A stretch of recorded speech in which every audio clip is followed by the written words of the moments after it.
Benteng Frederik adalah sebuah bangunan kuil yang terletak di depan Gedung Agung dan Keraton Kesultanan Yogyakarta. Sekarang, benteng ini menjadi sebuah museum. Di sejumlah bangunan di dalam benteng ini terdapat diorama mengenai sejarah Indonesia. Tahukah kalian bahwa benteng Frederik ini sering disebut sebagai saksi bisu perjuangan bangsa Indonesia? Mengapa demikian? Yuk kita cari tahu bersama dan bersiaplah untuk kilas balik ke masa lalu. Pada tahun 1767, terjadi penyempurnaan benteng yang lebih terarah pada satu bentuk, yaitu benteng pertahanan berdasarkan usul dari Gubernur W.H. von Onsenberg atau pengganti Nicholas Harding. Pembangunan benteng baru selesai pada tahun 1787. Hal ini terjadi karena pada masa tersebut Sultan yang bersedia mengadakan bahan dan tenaga dalam pembangunan benteng sedang disibukkan dengan pembangunan Keraton Yogyakarta. Setelah selesai, bangunan benteng yang telah disempurnakan tersebut diberi nama Rustenburg, yang berarti benteng peristirahatan. Pada periode ini, secara yuridis formal, status tanah tetap milik Kesultanan, tetapi secara de facto, penguasaan benteng dan tanahnya dipegang oleh Belanda. Pada periode ini, benteng digunakan oleh Belanda seutuhnya. Bangkrutnya VOC tahun 1799 menyebabkan penguasaan benteng diambil alih oleh pemerintah Belanda, sehingga secara de facto menjadi milik pemerintah kerajaan Belanda. Pada periode ini, status tanah benteng secara yuridis formal tetap milik Kesultanan, secara de facto dikuasai Belanda. Status tanah benteng secara yuridis formal tetap milik Kesultanan, tetapi penggunaan benteng secara de facto menjadi milik pemerintah Belanda di bawah Gubernur Van den Burg. Benteng tetap difungsikan sebagai markas pertahanan.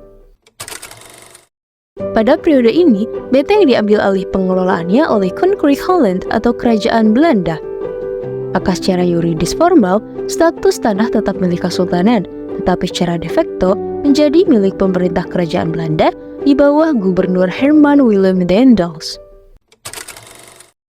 Ketika Inggris berkuasa di Indonesia tahun 1811 sampai 1816, untuk sementara benteng dikuasai Inggris di bawah wakil gubernur Thomas Stamford Raffles. Namun dalam waktu singkat, Belanda dapat mengambil alih. Secara yuridis formal, benteng tetap milik Kesultanan. Pada tahun 1867, di Yogyakarta terjadi gempa bumi yang dahsyat, sehingga banyak merubuhkan beberapa bangunan besar seperti Gedung Residen yang dibangun tahun 1824, Tugu Palputih, dan Benteng Rustenburg, serta bangunan-bangunan yang lain. Bangunan-bangunan tersebut segera dibangun kembali. Benteng Rustenburg segera diadakan pembenahan di beberapa bagian bangunan yang rusak. Setelah selesai, bangunan benteng yang semula bernama Rustenburg diganti menjadi Frederik, yang berarti Benteng Perdamaian. Nama ini diambil sebagai manifestasi hubungan antara Kesultanan Yogyakarta dengan pihak Belanda yang tidak saling menyerang waktu itu. Sejalan dengan perkembangan politik yang terjadi di Indonesia dari waktu ke waktu, maka terjadi pula perubahan atas status kepemilikan dan fungsi bangunan Benteng Frederik. Status tanah benteng tetap milik Kesultanan, tetapi secara de facto dipegang oleh pemerintah Belanda. Karena kuatnya pengaruh Belanda, maka pihak Kesultanan tidak dapat berbuat banyak dalam mengatasi masalah penguasaan atas benteng. Sampai akhirnya, benteng dikuasai bala tentara Jepang tahun 1942 setelah Belanda menyerah kepada Jepang dengan ditandai dengan Perjanjian Kalijati bulan Maret 1942 di Jawa Barat. Tanggal 7 Maret 1942, pemerintah Jepang memberlakukan Undang-Undang Nomor 1 Tahun 1942 bahwa kedudukan pimpinan daerah tetap diakui, tetapi berada di bawah pengawasan Kotezyu Mikio Chokan atau Gubernur Jepang yang berkantor di Gedung Shogakukantai atau Gedung Agung. Pusat kekuatan tentara Jepang di samping ditempatkan di Kota Baru juga dipusatkan di Benteng Frederik. Tentara Jepang yang bermarkas di Benteng Frederik adalah Kempeitai, yaitu tentara pilihan yang terkenal keras dan kejam. Di samping itu, Benteng Frederik juga digunakan sebagai tempat penahanan bagi tawanan orang Belanda maupun Indo-Belanda yang ditangkap. Juga kaum politisi Indonesia yang berhasil ditangkap karena mengadakan gerakan menentang Jepang. Guna mencukupi kebutuhan senjata, tentara Jepang mendatangkan persenjataan dari Semarang sebelum dibagikan ke pos-pos yang memerlukan, terlebih dahulu disimpan di Benteng Frederik.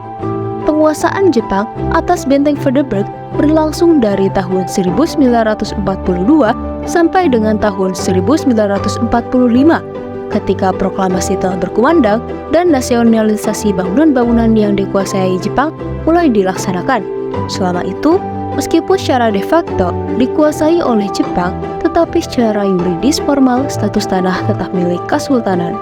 Dari uraian itu, dapat dikatakan bahwa pada masa pendudukan Jepang 1942 sampai dengan 1945, bangunan Benteng Frederik difungsikan sebagai markas tentara KMT, gudang mesiu dan rumah tahanan bagi orang kaum Belanda dan Indo-Belanda, serta kaum politisi Republik Indonesia yang menentang Jepang.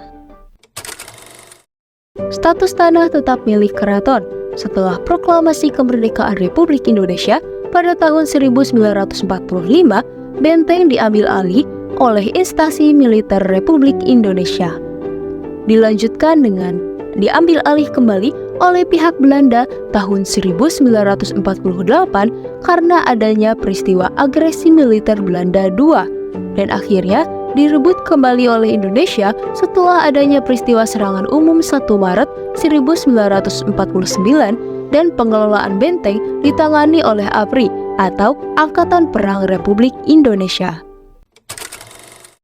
Pada periode ini, status pengelolaan benteng diserahkan kembali pada pemerintahan Yogyakarta oleh pihak Hankam, dan pada tanggal 9 Agustus 1980 diadakan perjanjian tentang pemanfaatan bangunan bekas Benteng Frederik antara Sri Sultan Hamengkubuwono IX dengan Mendikbud Dr. Daud Yusuf. Hal ini dikuatkan oleh pernyataan dari Mendikbud Prof. Dr. Nugroho Noto Susanto tanggal 5 November 1984 bahwa bekas Benteng Frederik ini akan difungsikan sebagai sebuah museum. Tahun 1985, Sri Sultan Hamengkubuwono IX mengizinkan diadakannya perubahan bangunan sesuai dengan kebutuhannya, dan tahun 1987 Museum Benteng Frederik baru dibuka untuk umum. Mengenai status tanah pada periode ini tetap milik keraton. Berdasarkan surat keputusan Mendikbud Republik Indonesia Profesor Dr. Fuad Hasan nomor 047501992 tanggal 23 November 1992, secara resmi Museum Benteng Frederik menjadi museum khusus perjuangan nasional dengan nama Museum Benteng Frederik Yogyakarta yang menempati tanah seluas 46,574 meter persegi. Kemudian, tanggal 5 September 1997, dalam rangka peningkatan fungsionalisasi museum, Museum Benteng Frederik Yogyakarta mendapat limpahan untuk mengelola Museum Perjuangan Yogyakarta di Brontokusuman, Yogyakarta berdasarkan Surat Keputusan Menteri Kebudayaan dan Pariwisata nomor KM 48 OT 001 MKP 2003 tanggal 5 Desember 2003.